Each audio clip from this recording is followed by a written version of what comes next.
J'ai mis longtemps, ça peut paraître surprenant pour moi qui ai déjà proposé 2 vidéos sur les différents types de filtres, j'ai mis longtemps à me décider à utiliser un filtre polarisant, un filtre CPL. Il faut dire que j'avais vu un certain nombre de vidéos, de tutos comme on dit, qui expliquaient la difficulté, la délicatesse d'usage de ce type de filtre. En particulier quand il fait un grand ciel bleu, ou bien quand on a un objectif grand angle.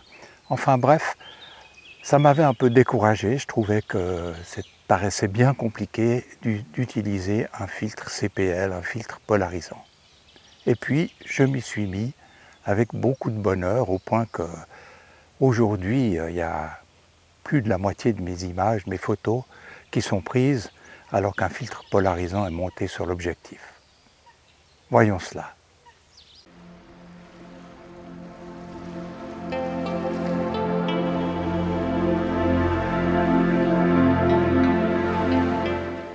Bonjour, ou plutôt bonsoir et bienvenue dans cette vidéo. Bonsoir parce que j'attends le coucher du soleil ici pour trouver de belles lumières au bord de cet étang que, si vous suivez mes vidéos, vous connaissez maintenant. J'y viens régulièrement, il n'est pas très loin de chez moi. Et au fil des saisons, toutes les couleurs, les aspects changent tellement que ça vaut la peine d'y revenir. Je vous propose de parler filtres polarisants. C'est vrai que j'ai mis longtemps à me décider à les utiliser, à en utiliser un. Je trouvais que c'était trop compliqué, je ne comprenais pas bien à quoi ça servait. Et puis à partir du moment où j'ai un petit peu compris comment ça fonctionnait, je me suis rendu compte que ce n'était pas si compliqué, puis que ça valait vraiment la peine. Je vous montre par exemple ici sur la vitre d'une voiture quel est l'effet d'un filtre polarisant. Une fois on est sans filtre, et on ne voit pratiquement pas à travers la vitre, il y a le reflet du champ à côté.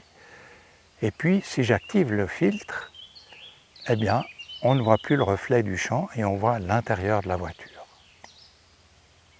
Alors il y a bien sûr des situations beaucoup plus intéressantes pour utiliser un filtre polarisant.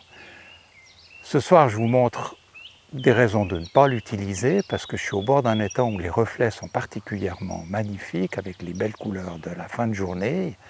Mais je vous montre aussi l'effet du filtre polarisant, comment il peut supprimer ou pas selon la situation les reflets.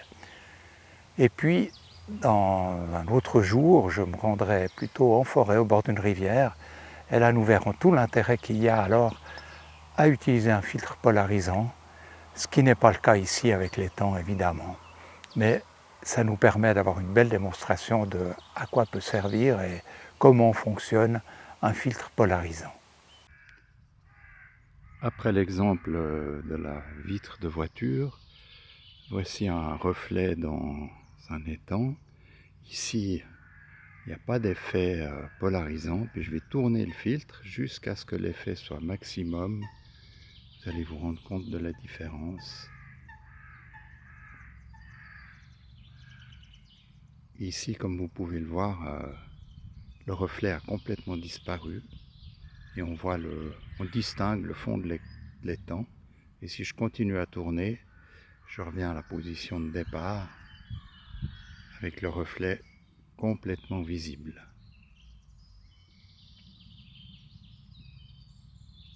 Dans une situation comme celle-ci, ça se discute, hein. Je pense que c'est plus intéressant d'avoir le reflet que la vision, comme ici, absolument sans reflet, où on distingue à peine le fond et il n'y a rien d'intéressant qui se passe dans la photo. Par contre, il existe plein de situations, notamment dans des rivières en mouvement, quand il y a des reflets dans les cascades, où là, comme je vous le montrerai dans une autre situation, eh bien,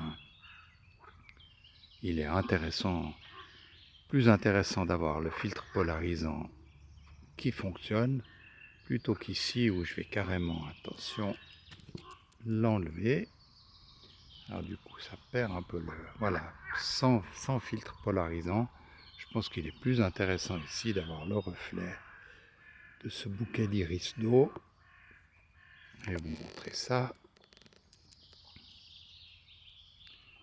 On est un peu surexposé, on va essayer d'arranger ça. Voilà, c'est mieux comme ça. Donc là, évidemment, dans une situation comme celle-ci, il est plus intéressant d'avoir le reflet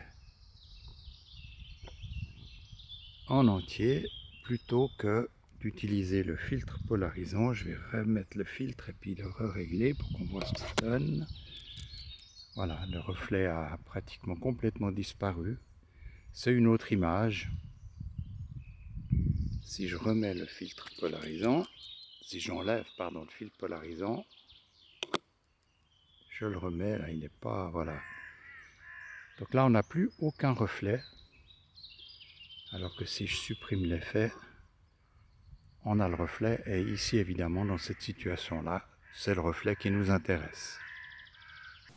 Finalement, il n'y aura pas de sortie en forêt au bord d'une rivière ou d'une cascade, ça n'a pas été possible, ce sera pour une autre fois. C'est pas très grave parce que j'ai pu prendre suffisamment de photos au bord de l'étang pour pouvoir illustrer mon propos sur l'usage du filtre polarisant. Quand est-ce qu'il est nécessaire, quand est-ce qu'il est inutile ou déconseillé. Je vais vous montrer et vous pourrez vous rendre compte que souvent c'est une question de choix, une question de priorité. Qu'est-ce qu'on met en avant, qu'est-ce qu'on utilise comme justement comme élément important de l'image ou pas, et quel est le rôle du filtre polarisant là-dedans. Regardons ça. Nous avons ici une première image qui est prise avec le filtre polarisant, et puis celle-ci qui est prise sans filtre polarisant. Alors on a l'impression que j'ai fait un traitement sur Lightroom, ce qui n'est pas du tout le cas.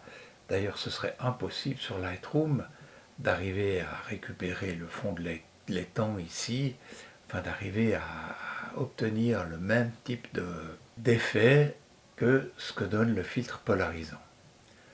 L'avantage ici avec le filtre polarisant, c'est que nous avons un beau reflet du bouquet d'iris ici. Par contre ici, on est un peu plat, je ne sais pas comment dire ça, un peu terne, alors que si j'utilise le filtre polarisant, on a des choses beaucoup plus vives comme ça, un vert beaucoup plus prononcé ici sur la mousse, ou je ne sais pas comment dire, là, qui a les algues qui sont sur l'étang. Donc moi j'aime beaucoup se concentrer, enfin on a l'impression d'avoir une image qui a plus de profondeur avec le filtre polarisant, mais ici, sous le bouquet d'iris d'eau, eh bien on n'a pratiquement pas de reflet, là où quand on n'a pas le filtre polarisant, ben, on a un joli reflet.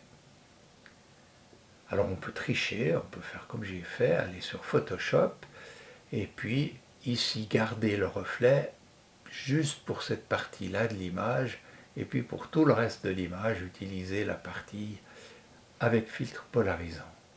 Mais en tout cas, voilà une belle différence. Je vais mettre les deux à la fois.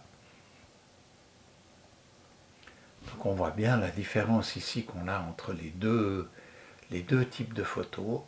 Personnellement, je préfère la photo plus profonde, avec plus de profondeur de couleur, qui nous est proposée ici avec filtre polarisant, mais c'est clair qu'il faut renoncer dans un cas comme ça au reflet, et des fois c'est peut-être dommage. C'est pour ça qu'ici, comme je vous l'ai dit, hein, je me suis permis de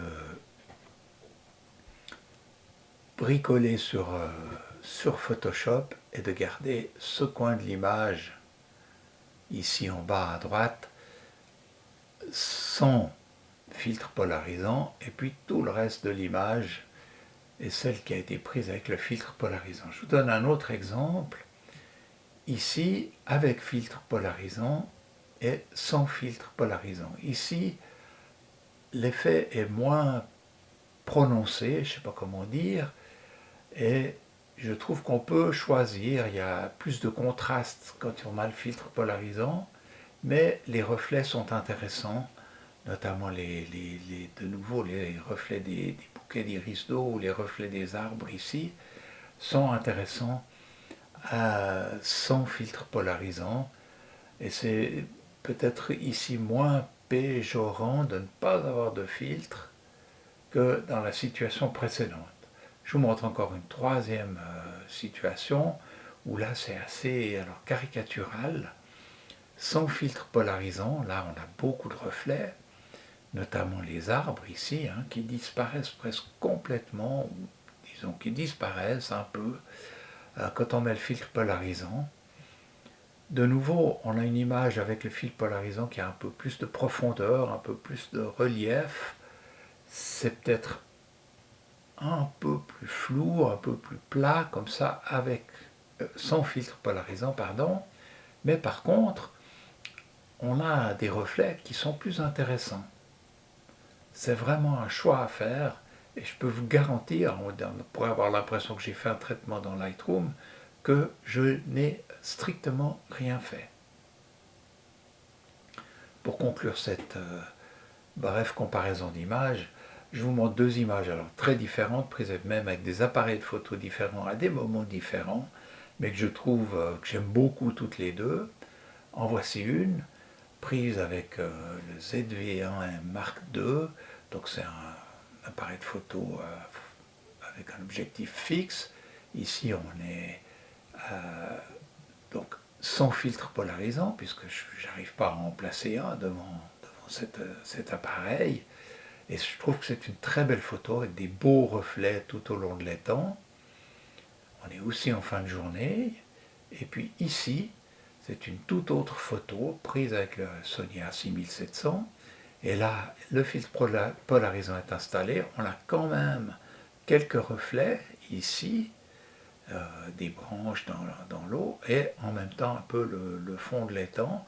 On a le beau reflet du champ de colza ici. Donc on a un peu le meilleur des deux mondes ici, et je pense que c'est dû aussi à l'inclinaison de l'appareil de photo par rapport à l'écran. Je peux m'imaginer que ça joue un rôle important dans le cadre de l'usage d'un filtre polarisant. C'est l'inclinaison par rapport à la surface réfléchissante qui va jouer un rôle décisif dans ce qui va être filtré et la lumière qui va être filtrée et la lumière qui ne va pas l'être, la lumière qui va être polarisée et celle qui ne va pas l'être. Donc ici on a ces deux images, on va les comparer. Elles sont évidemment prises à des moments différents, avec des appareils différents, mais on voit bien la différence qu'il peut y avoir entre un filtre polarisant qui permet de distinguer le fond de l'étang. Ça apporte quelque chose à l'image ici qui est à mon avis intéressant, surtout que c'est surtout au premier plan. Et puis ici une image où on ne distingue rien du fond de l'étang, mais par contre, eh bien, on a une image avec des reflets qui sont magnifiques et que j'aime beaucoup aussi. Donc c'est deux types d'images un peu différents, mais toutes les deux ont leur valeur, ont leur richesse. Moi j'aime bien chacune de ces images. Utiliser un filtre polarisant, donc, c'est faire des choix. Faire le choix de supprimer des reflets ou de les garder. Et puis c'est aussi faire le choix de l'angle de prise de vue qui va augmenter ou diminuer l'effet du filtre polarisant. Je ne suis pas un grand théoricien de l'optique, donc j'ai été chercher sur internet quelques sites qui permettent de comprendre à quoi sert et comment fonctionne la polarisation. Je vous mets, si ça vous intéresse, un ou deux liens dans la description de cette vidéo. Ce que je garde en mémoire, c'est que pour qu'il y ait polarisation, il faut non seulement un objectif polarisant bien réglé, mais il faut qu'il y ait un angle entre la lumière que l'on veut polariser et l'appareil que l'on prend, la surface de la lumière, si on veut dire, et l'angle de l'appareil. Si je suis parallèle à la lumière que je souhaite polariser, c'est impossible. Ainsi, si je suis face au soleil, il n'y aura aucun effet de polarisation. Le seul effet d'un filtre polarisant dans ce cas-là, c'est de réduire la lumière. Par contre, dès que je commence à avoir un angle par rapport à la lumière que je veux polariser, eh bien, il y a un effet qui commence à se faire, et l'effet est maximum si l'angle est un angle droit, donc 90 degrés, 90 degrés par rapport à la lumière que je veux polariser. Dans le cas de l'étang, si je suis parallèle à l'étang, si je m'étais mis au ras de l'étang comme ça pour faire une photo en direction du bout de l'étang, je pense qu'il n'y aurait eu pratiquement aucun effet de polarisation, quel que soit le réglage du filtre. Par contre, dès que je suis un peu au-dessus de l'étang et que j'incline un tout petit peu mon appareil, il y a un angle qui se forme entre la lumière qui vient de l'étang et mon appareil de photo. Et là, je peux commencer à polariser cette lumière et donc à éliminer les reflets. C'est exactement ça que je veux faire quand je polarise, que j'utilise un filtre polarisant. Je peux éliminer les reflets de la surface que je photographie, et si je suis à angle droit, je peux pratiquement éliminer tous les reflets, tandis que moins l'angle est marqué, moins l'effet polarisant sera marqué. C'est important à connaître parce que ça aide dans l'usage d'un filtre polarisant. Si vous vous trouvez face à des montagnes avec un beau ciel bleu, que le soleil est juste en dessus, puis que vous voulez un peu supprimer le voile sur ces montagnes, vous n'arriverez à rien avec le filtre polarisant parce que vous êtes trop parallèle à l'image. Si vous tournez un petit peu et que vous prenez des sommets qui sont orientés différemment et que vous avez le soleil à angle droit par rapport à votre appareil de photo, alors là vous verrez que l'effet est très marqué et très utilisable. Donc c'est vrai, je disais en introduction que j'avais longtemps hésité à utiliser un filtre polarisant parce que toutes ces théories que je suis en train de vous donner me paraissaient très compliquées. C'est vrai que quand on utilise un tel filtre, eh bien, il faut être bien attentif à l'effet que l'on veut produire. Après, si on arrive à le produire, il faut aussi faire des choix. Il y a des situations, on l'a vu avec l'étang, où ça vaut la peine, d'autres situations où ça ne vaut pas la peine. C'est un choix après esthétique, mais techniquement, il faut qu'il y ait un angle suffisamment important, l'effet est maximum avec un angle droit, mais un angle suffisamment important entre l'axe de prise de vue et la réflexion de la lumière pour que le filtre polarisant puisse avoir un effet. Désolé pour ce charabia un peu technique, j'espère quand même que ça vous aura aidé dans le choix de l'usage ou non d'un filtre polarisant.